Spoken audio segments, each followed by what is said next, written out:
सरस्वती के वरद पुत्र, संस्कृत साहित्य पर पूर्ण अधिकार रखने वाले प्रकांड पंडित, महाकाल के भक्त महाकवि कालिदास के जीवन परिचय के विषय में एक कविता आप भी सुने।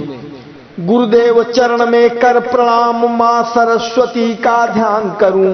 दंडवत दिगंबर महादेव, माता गौरी को हृदय धरूं।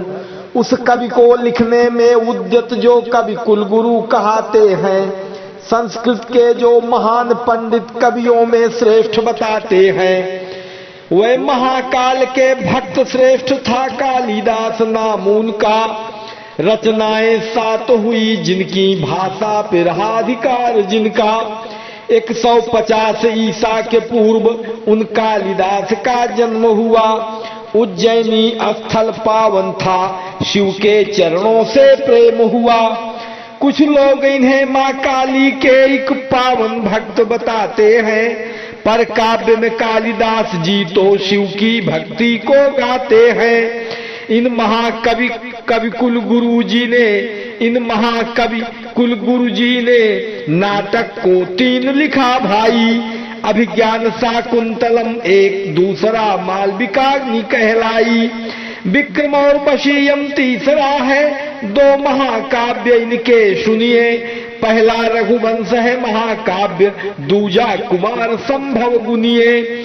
ऋतु संहार और मेघदूत 2 खंड काव्य कहलाते हैं। यह 7 पुस्तकें कालिदास की हर विद्वान बताते हैं। इनकी जो पहली रचना है वह ऋतु संहार कहती है, पर कुमार संभव महाकाव्य अंतिम रचना कहलाती है। ये प्रसाद गुण के महाकवि वैदर्भी रीति में लिखते हैं। ये प्रसाद गुण के महाकवि वैदर्भी रीति में लिखते हैं।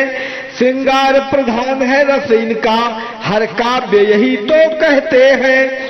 ऋतु संहार में 6 ऋतु को कवि ने जीवंत उतारा है। रघुवंश में रघुवंशी जन को कविवर ने खूब संवारा है। मेघदूत में यक्ष और यक्षिणी विरह का वर्णन है। फिर कुमार संभव में ही कार्तिकेय जन्म का वर्णन है। नाटक जो इनका शाकुंतल है, मुख्य कर्म के आश्रम से। दुष्यंत शकुंतला प्रेम यहाँ वर्णन कवि करता है क्रम से। विक्रम और वसीयम नाटक जो उनकी भी गूढ़ कथा सुनिए। राजा पुरुरवा उर्वशी के प्रेम विवाह को भी गुनिए। नाटक जो मालविकाग्नि मित्र, यह 5 अंक कहलाता है। विदिशा के राजकुमार रहे, नाम अग्निमित्र था कहलाता। मालव देश की राजकुमारी मालविका कहलाती थी। बस इन्हीं के प्रेम विवाह को ही लेखनी यहाँ लिख जाती थी। ये कालिदास जी वीर विक्रमादित्य के ही दरबारी थे। नवरत्नों में स्थान रहा, भाषा के चतुर पुजारी थे।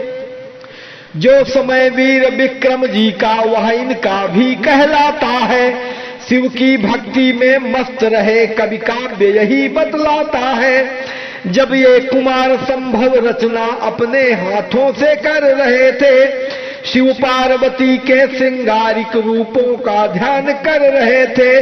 ये पार्वती शिव जी को भी अंतर्मन ध्यान किया करते। उनके स्वरूप का वे वर्णन भी उत्तम थे ही करते। उनके सुंदर स्वरूप का वे वर्णन भी उत्तम थे करते। ये 7 सर्ग तक महादेव के परम भक्त की तरह लिखे। 8वें सर्ग में कालिदास श्रृंगार में ऐसा खूब लिखे।